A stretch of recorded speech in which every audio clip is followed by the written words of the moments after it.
Cumprimento a todos, aqui é o pastor José Carlos Carvalho. Estamos juntos para mais um devocional matinal, uma palavra do coração de Deus para o seu coração.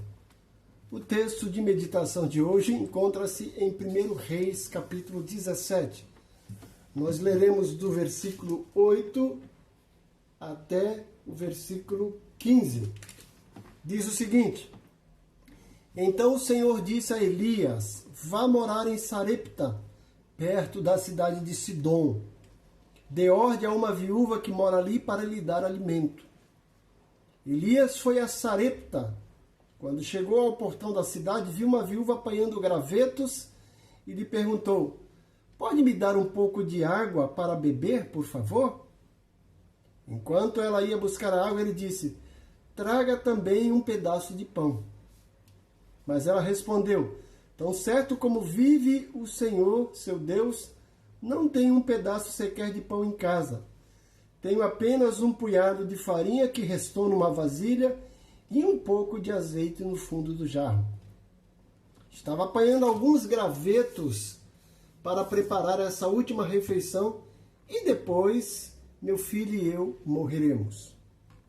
Elias, porém, disse: não tenha medo, faça o que acabou de dizer, mas primeiro faça um pouco de pão para mim.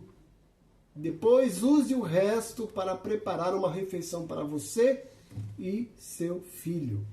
Pois assim diz o Senhor, Deus de Israel: sempre haverá farinha na vasilha e azeite no jarro, até o dia em que o Senhor enviar chuva. Ela fez conforme Elias disse.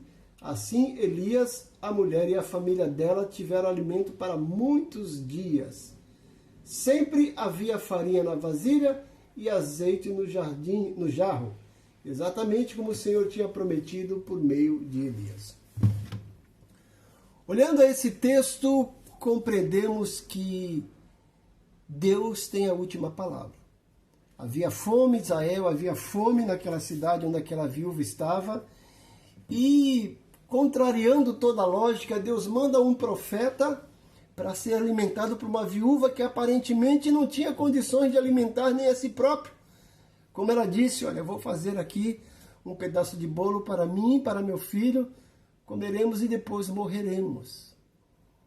E parece que o profeta é insensato, ele fala assim: tudo bem, faça, mas faça primeiro um pedaço para mim, né?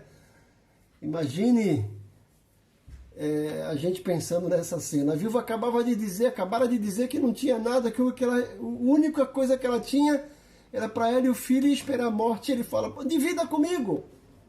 Mas por trás disso tudo, por trás dessa situação, havia orientações de Deus. Deus tinha orientado Elias: vá para Sarepta, perto de Sidom, e lá uma viúva vai te alimentar. Olha que coisa interessante, né?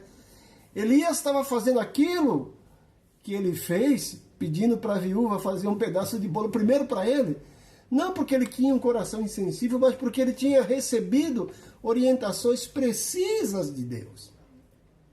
E ele disse para a mulher: olha, você faça, porque assim diz o Senhor, não vai faltar farinha na panela nem azeite no jarro. Quando Deus fala, não importa o que está ao nosso redor. Quem detém a última palavra não é a inflação, não é a pandemia, não são as circunstâncias adversas. Quem detém a última palavra ainda é o Senhor. Como ele mesmo disse: agindo eu, quem impedirá? Deus está acima de tudo e de todos, de todas as circunstâncias. O cristão não seguia por vista, ele seguia pelo invisível, pela fé, por aquilo que Deus determina. Deus tinha falado para Elias: vá lá. Ele foi. Olha, uma viúva vai te sustentar. E quando ele olha a viúva não tinha nem condições de sustentar a si próprio, como iria sustentar a ele também. Mas ele estava seguindo uma orientação de Deus. E a viúva, ouvindo o que Elias tinha dito, seguiu as orientações dele, porque sabia que Deus estava no negócio. E isso também nos ensina uma grande lição. O pouco que nós temos pode servir para socorrer outros. E quando nós abrimos mão do pouco que nós temos para dividir, para compartilhar com outro que tem menos do que nós, Deus entra com providência e supre a nossa necessidade e supre a necessidade do outro. É algo parecido com o apóstolo Paulo se refere às igrejas da Macedônia. Ele fala, no pouco que vocês tiverem, vocês supriram a necessidade de outro. E isso foi semeadura. Pense nisso, gente. O pouco que nós temos pode socorrer a outro que tem menos do que nós. E se estamos seguindo a orientação de Deus, faça. Porque se Ele prometeu, Ele é fiel para cumprir. Tá certo? Então, o texto de hoje, a lição de hoje é seguindo as orientações de Deus. Que Deus te abençoe grandemente.